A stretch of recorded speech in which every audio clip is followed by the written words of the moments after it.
Sir కొంచెం వయసులో అమ్మగా పింక్ కలర్ గులాబీ కలర్ ఆయిల్ డ్రాప్ చేసుకుంటున్నాను. వాళ్ళ అమ్మమ్మ వాళ్ళు 150,000 బతుకుంది. నిజమా కదా?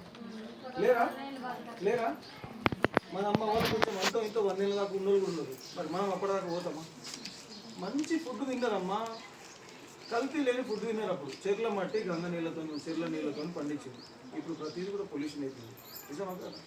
బయటకు వెళ్తే పొల్యూషన్, అన్ని హైబ్రిడ్ పంటలకు హైబ్రిడ్ భోజనాలకు మనం అలాంటి బయటకు వెళ్తే అన్ని ఫాస్ట్ ఫుడ్ తింటాం. నిజంగా ఆరోగ్యంగా ఉండాలని ఈ జగిత్యాల జిల్లాలో ఏ సీఏ గారు కూడా చెప్పలేదు. ఈరోజు మా నారాయణ సార్ ఈరోజు గానుగ నూనె గురించి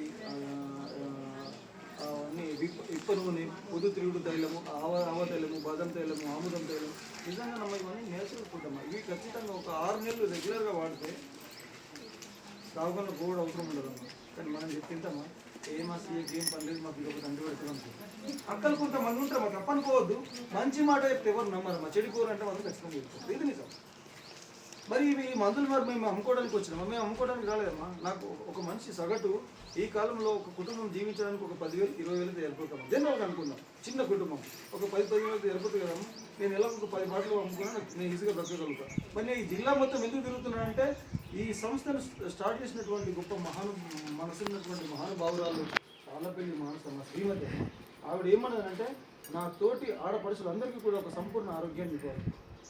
ఈరోజు హాస్పిటల్లోకి పోతే ఒకప్పుడు వైద్యం అంటే సేవ ఉండే, ఈరోజు వ్యాపారం అయింది. పడితే 10 ముడితే 30 అంటారు మా డాక్టర్లు. మీ దగ్గర డబ్బులు వసూలు బాగా వేయాలి. అక్క మంచిగా ఒంటి నిండా నగలేసుకుని వచ్చింది, వాళ్ళ బిడ్డకు డెలివరీ టైంకి వచ్చింది. భయపెట్టిస్తారు డాక్టర్.